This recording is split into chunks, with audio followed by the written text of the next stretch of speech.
जय महाराष्ट्र मित्रांनो, मी मराठी 45 या चॅनलवरती आपल्या सर्वांचे स्वागत आहे.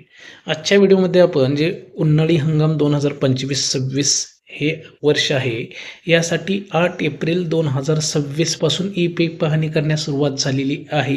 जे ई पीक पाहणी ॲप्लिकेशन आहे, या ॲप्लिकेशनवरून तुम्हाला शेतकरी स्तरावरती ई पीक पाहणी करता येणार आहे 8 एप्रिलपासून. त्या संबंधित एक परिपत्रकसुद्धा काढण्यात आलेलं आहे महाराष्ट्राच्या महसूल विभागाकडून. आणि सहाय्यक स्तरावरील ई पीक पाहणी असणार आहे 26 मे 2026 ते 8 जुलै 2026 पर्यंत. म्हणजे आता ई पीक पाहणी जी होणार आहे उन्हाळी हंगामासाठी, ते 8 एप्रिल 2026 ते 24 मे 2026 या कालावधीत शेतकरी स्तरावरील ई पीक पाहणी करता येणार आहे शेतकऱ्यांना. त्यानंतर जर काही शेतकरी ई पीक पाहणी करू शकलेले नाहीत ठराविक वेळेमध्ये, तर त्यांना सहाय्यक स्तरावरील म्हणजे महसूल सहाय्यक किंवा तलाठी यांच्याकडून तुम्हाला ई पीक पाहणी करता येणार आहे 25 मे पासून 8 जुलैपर्यंत. तर अशा प्रकारे एक महत्त्वाचं अपडेट होतं.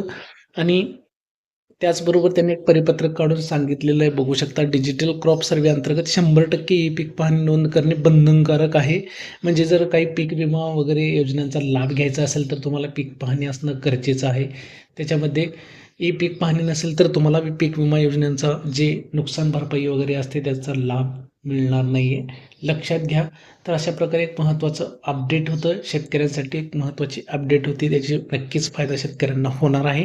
आणि ई पीक पाहणीला सुरुवात झालेली आहे उन्हाळी हंगामासाठी 8 तारखेपासूनच. तर तुम्ही करू शकता.